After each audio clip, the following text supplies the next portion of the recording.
नहीं, बहुत बढ़िया माहौल है। हर हालत में सरकार बनाएंगे। जी। और फिलहाल हल्के में आप भी जो आज से भी गए हो, किस तरह का फीडबैक मिल रहा है? एक आदमी तो अभी आदमपुर से आ रहा हूँ 4 गांव करके, हुँ, और मैं समझता हूँ कि ऐतिहासिक जीत भव्य की होने वाली है।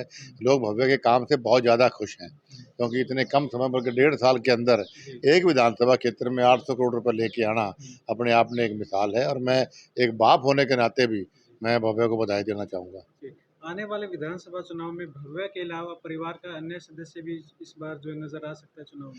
नहीं, सारे सारे परिवार है, और चुनाव लड़ेंगे। वैसे चुनाव लड़ेंगे, रणधीर जी भी लड़ेंगे, दुड़राम जी भी लड़ रहे हैं। अच्छा। एक पब्लिक की मांग भी हो रही है और पब्लिक चाह भी रही है कि कुलदीप जी या रेणुका जी फील्ड में ज़रूर उतरें, हाँ। तो उस बारे में आप क्या कहेंगे? देखिए, वोटिंग चुनाव में और रेणुका नहीं लड़ेंगे, लेकिन पार्टी के लिए पूरे प्रदेश में घूम के काम करेंगे हम लोग। कल जो मीटिंग थी आपके चुनाव को लेकर, जो पार्टी की मीटिंग थी, क्या कुछ आपने टिकटों की मांग की? कितने? देखिए, जो जो जीतने वाले उम्मीदवार है उसी को हमारे कमेटी ने प्राथमिकता दी है, और वो जब जिताऊ उम्मीदवारों का एक पैनल हमने हर विधानसभा के हिसाब से बनाया, और वो हमने फिर ऊपर भिजवा दिया है। जिस तरह से कांग्रेस पार्टी कह रही है कि सर्वे के आधार पर टिकट देंगे, क्या ऐसे कोई बीजेपी की कोई नीति है, किस आधार पर जो है टिकट इस बार देखो, जो है? बहुत डिटेल्ड सर्वे करवाए हैं, और इसमें सबसे बड़ी बात यह है कि रायशुमारी भी हुई। जी। सभी जो जिलों के पदाधिकारी थे, जी। उनसे भी सीक्रेट वोटिंग कराई गई कि आप एक एक नाम, दो दो नाम जो भी लिखना चाहते हो, उनको लिख के आप दीजिए, उनको खोल के उन पर भी चर्चा हुई। जी। आपने अपने जो करीबी जो नेता है विधानसभा चुनाव में, आप भी टिकट की दावेदारी उनके लिए पेश करेंगे। ऐसे कितने हैं, कोई संख्या जो देखो, नंबर? संख्या नहीं बता पाऊंगा, लेकिन काफ़ी मात्रा में मैंने अपने साथियों के नाम दिए हैं। कुलदीप जी, क्या इस बार इलेक्शन में एक परिवार में 2 टिकटें मतलब बीजेपी सरकार देने जा रही है, क्या कुछ ऐसा है? नहीं, हो तो हमारी प्राथमिकता विनेबिलिटी है। अगर हम जीते तो हारे को, मैं इस बात के हमेशा बड़ा खिलाफ रहा हूँ। एक डॉक्टर का बेटा डॉक्टर बन सकता है, वकील का बेटा वकील बन सकता है, तो पॉलिटिशियन का बेटा पॉलिटिशियन क्यों नहीं बन सकता? ये भेदभाव क्यों?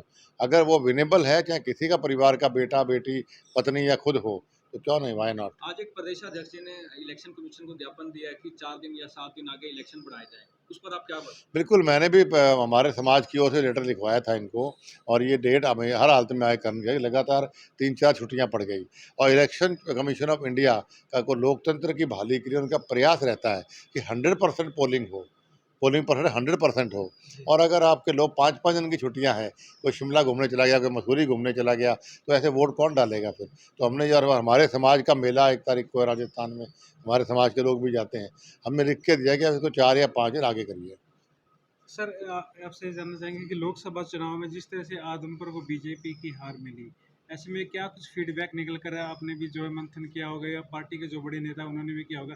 क्या फीडबैक निकल कर आया? क्या एक तरह से जिस तरह से बीजेपी ने टिकट वितरित की वो गलत था या? बिल्कुल, वो ये वो सिर्फ एक ही बात लग गया है कि टिकट गलत दी है। हुँ, लोग मन से वोट देना चाहते थे, और मैं फिर दोहराता हूँ, हुँ, अगर ये टिकट मुझे दी होती, हुँ, तो हरियाणा की 10 की 10 सीटों में हुँ, हाईएस्ट मार्जिन से चुनाव जीतता मैं। जी, लेकिन लोगों ने वोट इनको नहीं दिए, क्योंकि टिकट कैंडिडेट बाहर ही थे। हुँ, मेरे बहुत बढ़िया ताल्लुकात रणजीत जी से हैं, मेरे परिवार की तरह हैं, जी, लेकिन वो यहाँ के लिए उम्मीदवार उपयुक्त नहीं थे। हुँ। कुलदीप कुलदीप जी, एक लास्ट क्वेश्चन। रणजीत सिंह जी आजकल बीजेपी के खिलाफ कोई बगावत करते हुए नज़र आ रहे हैं, उनके सुर कुछ अलग नज़र आ रहे हैं, उस बारे में आप क्या कहना चाहेंगे? देखिए, मैंने कमेंट पढ़ा था कहीं पे सोशल मीडिया पे, लेकिन अभी व्यक्तिगत मेरी उनसे बात नहीं आई, और ऑफिशियल मैंने सभी स्टेटमेंट उनकी नहीं देखी है। मैं तो यही कहूँगा कि पार्टी में अनुशासन रखना चाहिए। आज हम सब ने मिल के हमने सरकार बनानी। Thank thank you. चाय वाय पिया आपने? ठीक है, ले लीजिए।